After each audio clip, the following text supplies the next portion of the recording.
Крым – это целый мир в миниатюре. Он настолько многолик, что поездки в разные его концы похожи на путешествия по разным континентам. Взяв фотокамеру и блокнот, я часто отправляюсь в дальние поездки по полуострову, чтобы самому увидеть все его исторические памятники и запечатлеть их поразительное многообразие. Этими впечатлениями хочется поделиться с каждым. Поэтому вместе с телекомпанией АТР приглашаю вас на прогулки по Крыму. Крымская столица Симферополь готовится отпраздновать свой очередной день рождения. Его принято отмечать в первое летнее воскресенье, которое в этом году выпадает на 3 июня. День города – это всегда хороший повод не только подмести улицы и побелить стены, но и вспомнить, каким был город много лет назад, сравнить, каким он стал сегодня и задуматься, каким он должен стать завтра. По мнению городских властей, в этом году Симферополю исполнится 228 лет. Скоро эта цифра появится на многочисленных рекламных щитах по всему городу. Но действительно ли город столь юн, как утверждают власти?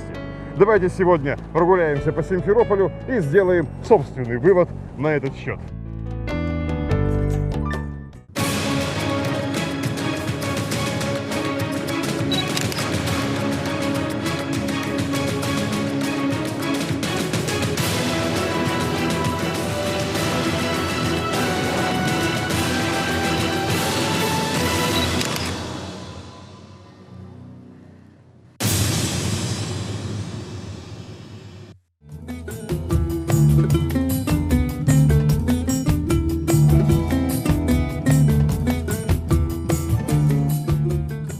Эта пещера называется Чокурча по имени небольшой крымско-татарской деревушки, что располагалась поблизости. Сегодня Чокурча находится непосредственно на городской территории Симферополя, не столь далеко от оживленной улицы Луговая. Около 50 тысяч лет назад в ней обитали древние охотники, чьи каменные орудия были обнаружены в земле под сводами пещеры. Археологи нашли здесь даже наскальные рисунки – солнце, рыба, мамонт. К большому сожалению, без должного присмотра эти бесценные образцы древнейшего искусства безвозвратно погибли. Разумеется, стоянка первобытного человека не может считаться предшественницей современного города, потому что люди в то далекое время попросту не строили ни городов, ни сел, да и после того, как племя покинуло ее, здесь на протяжении многих тысяч лет больше никто не жил. Но независимо от этого, пещера Чокурча – это уникальный памятник Симферополя, поскольку она является одним из древнейших человеческих поселений не только в Крыму, но и во всей Европе.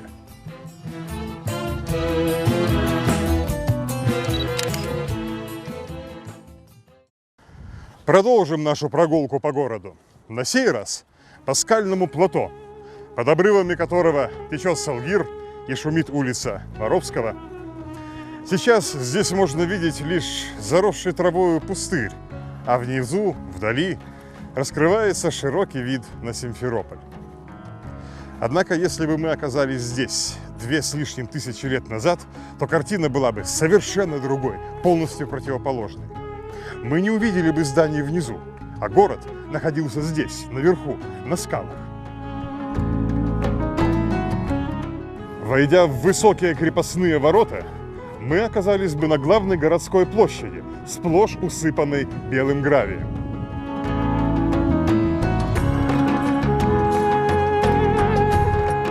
Свыше 2000 лет назад здесь, на этом месте, стоял большой город, столица Скифского царства, которую древние греки называли Неаполем. Следы фундаментов зданий, которыми когда-то была застроена почти вся эта вершина, до сих пор виднеются среди травы. Неаполь Скифский был для своего времени весьма богатым поселением, о чем свидетельствуют многочисленные археологические находки. Археологи обнаружили в одном из здешних мавзолеев даже погребение скифского царя по имени Скилур, который был похоронен в фамильной гробнице с золотыми украшениями и оружием.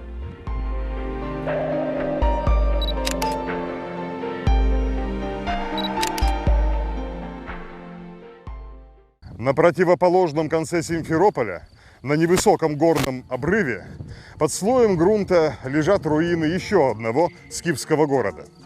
Он был гораздо меньше, чем Неаполь, и в то же время весьма похож на него. Здесь тоже были и крепостные стены, и ворота, и жилые кварталы. Отсюда тоже открывался широкий вид на окрестности, позволяющий вовремя заметить приближение противника.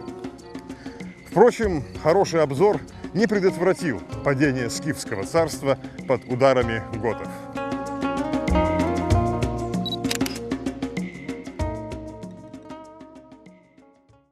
Оба города пришли в запустение. После этого на полуострове сменилось столько господствующих племен и народностей, что их древние скифские названия были позабыты, а новые поколения жителей Крыма называли их уже просто Керменчик и Керменкхыр, то есть крепостца и крепостной холм. Впрочем, жизнь на равнине отнюдь не угасла в эти времена, и на ней в разное время существовало несколько небольших поселений.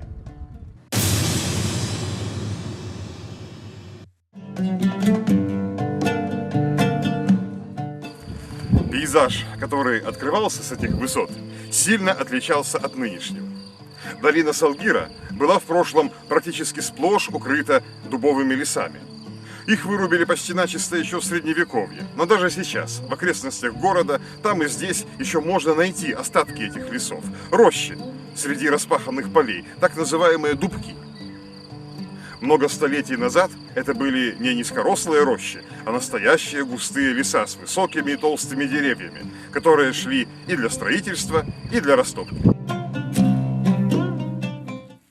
Последний уцелевший участок этого древнего леса – дубы в Симферопольском детском парке.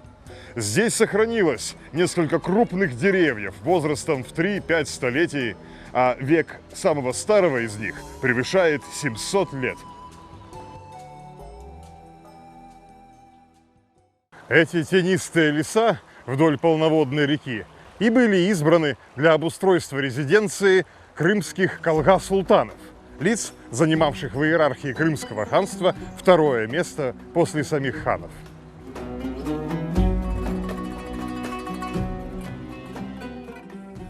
На должность колга-султана назначались младшие братья, племянники или иные родичи хана. Им было поручено управлять делами всей восточной половины Крыма, от Салгирской долины до города Кефе.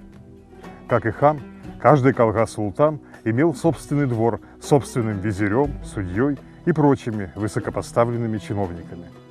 Их суду подлежали все дела восточной части Крыма, кроме смертных приговоров, которые следовало утверждать в Бахчисарае ханским судом.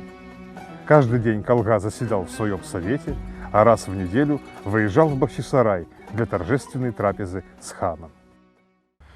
Дворец колга-султанов располагался здесь, в устье нынешней Петровской балки. Над ним возвышались скалы Керменчака, то есть древнего Неаполя Скифского. Здесь стояло несколько двухэтажных построек с большими и просторными комнатами, старинная мечеть посредине широкой площади, а также гарем, помещение для охраны, конюшни. Неподалеку располагалось небольшое селение с рынком и жилыми постройками. К сожалению, до наших дней не дошло ни изображений, ни подробных описаний этого дворца. Известно лишь то, что он выглядел гораздо скромнее по сравнению с ханским дворцом в Бахчисарае. Балка отличалась обилием воды. По ней тек ручей, а из-под скал бил мощный полноводный родник. Фонтан на этом роднике испокон веков был одним из важнейших источников воды для всего города. Под названием Петровского фонтана он продолжал действовать и в российскую, и в советскую эпоху. Протекая мимо дворца, Салгир образовывал широкую и глубокую заводь. Из нее сделали подобие пруда, по которому колга и его гости, отдыхая, катались на лодках. В наши дни эта местность неузнаваемо изменилась. Залив давно осушен, фонтан разрушен в послевоенное время, а дворец погиб еще ранее того. Сразу после присоединения Крыма к России когда на его руинах был устроен пивной завод, который, перестраиваясь и модернизируясь, проработал здесь до 1982 года.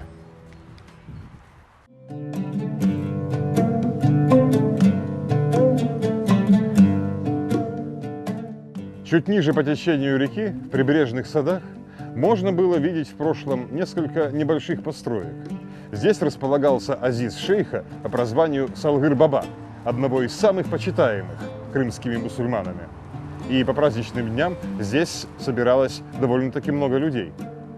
По преданию, шейх поселился здесь в начале XVIII века и исцелял приходивших к нему молитвами и целебной водой. После его трагической гибели люди продолжали стекаться сюда. Они оставляли лоскуты материи возле его надгробия, надеясь, что тем самым оставляют здесь свои болезни, а затем шли и совершали омовение в целительном источнике.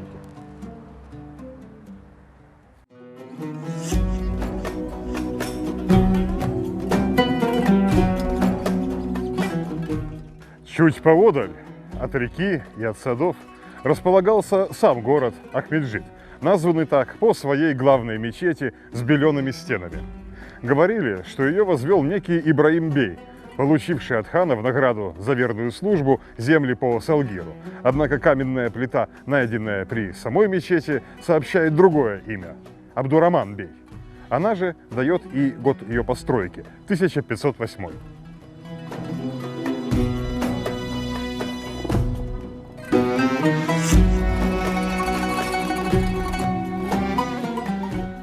Эта мечеть была самой важной и самой значимой во всем городе. И потому не случайно ее другое название – Кибир-Джами, то есть главная мечеть. Ее знаменитое имя оказалось более стойким, чем даже ее собственные каменные стены. Ведь на протяжении своей полутысячелетней истории Белая мечеть не раз разрушалась до основания и возводилась снова. Это случалось и в 17 веке, когда на ней заменили крышу, и в 18 после ее сожжения русскими войсками, и в 1907 году, когда она вновь была капитально перестроена, и в 1993, когда здание было построено заново почти с нуля. Если бы мы сегодня могли увидеть изначальное здание Белой мечети, которая была построена здесь в правлении Менгли-Гирая Абдураман-беем, мы бы наверняка не узнали его, настолько оно изменилось за прошедшее столетие. Тем не менее, новое здание Кибир-Джами тоже стоит на древнем оригинальном фундаменте, а в его стене сохранились участки древней кладки XVI века.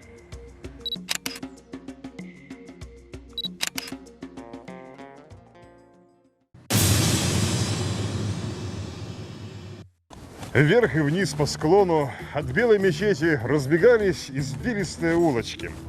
Ахмеджит стоял на каменистой земле, открытой солнцу. На его улицах не было принято высаживать деревья, но уют и прохладу здесь можно было найти во многочисленных внутренних двориках, обнесенных белеными стенами. Двухэтажные жилые дома были почти скрыты за этими стенами, и эту особенность можно до сих пор наблюдать в старых кварталах Симферополя. Как и во всех крымских городах, в Ахмеджиде существовал рынок с лавками, 3 караван-сарая, общественная баня, несколько медресе и текие. Всего в Ахмеджиде насчитывалось свыше 1500 домов, что по крымским меркам отвечало городу среднего размера.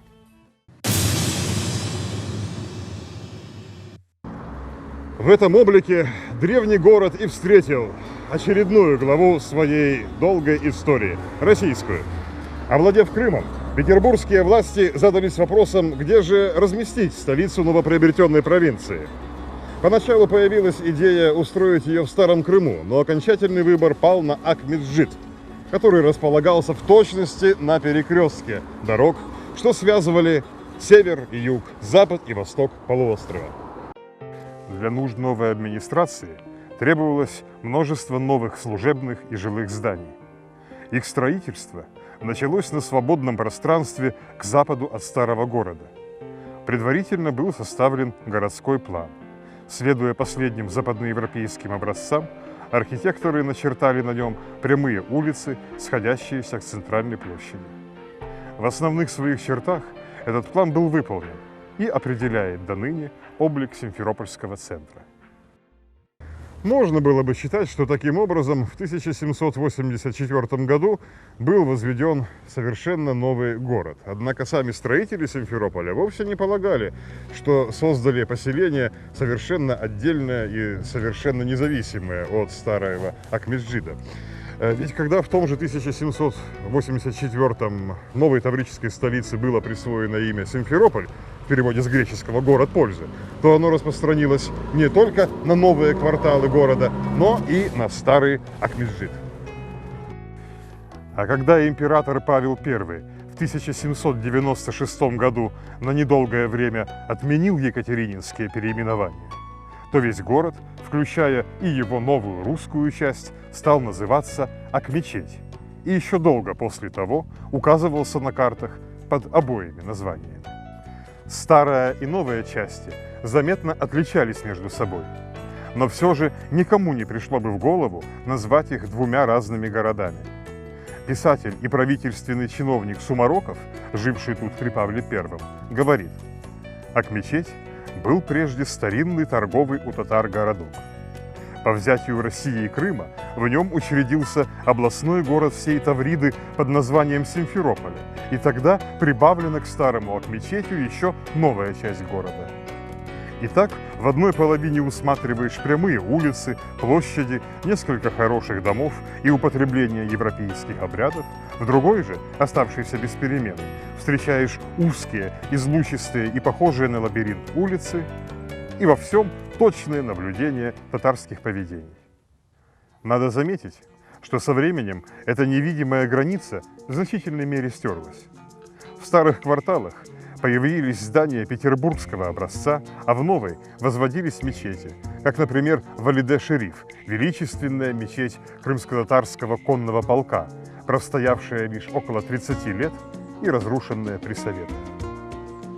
Таким образом, становится очевидным, что обустройство в 1784 году губернской столицы стало лишь очередным этапом в истории древнего города, истории, которая началась задолго до того. Так сколько же все-таки лет Симферополю? Верны ли цифры на уличных плакатах? Я уверен, что нет. В 2012 году исполняется 228 лет не со дня основания города, а со дня переименования его, со дня присвоения ему статуса провинциальной столицы. Преемственность между историей Симферополя и историей Акмеджида несомненна. Да и сам Акмеджид вырос не на пустом месте, а под давно обжитыми склонами древнего Неаполя Скифского. Поэтому более обоснованной я считаю позицию тех специалистов, которые предлагают через 3 года отметить 2200 лет со дня основания города, приурочив этот юбилей к основанию скифской столицы.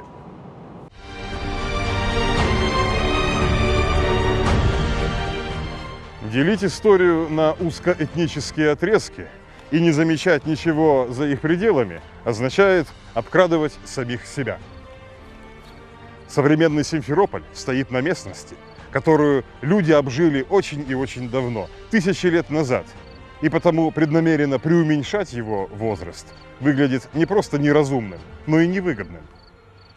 В мире существует немало очень достойных городов, которые и мечтали бы похвалиться столь же давней историей, да не имеют к тому оснований. Симферополь же обладает очень богатым культурным наследием. Осталось лишь научиться распоряжаться им с пользой.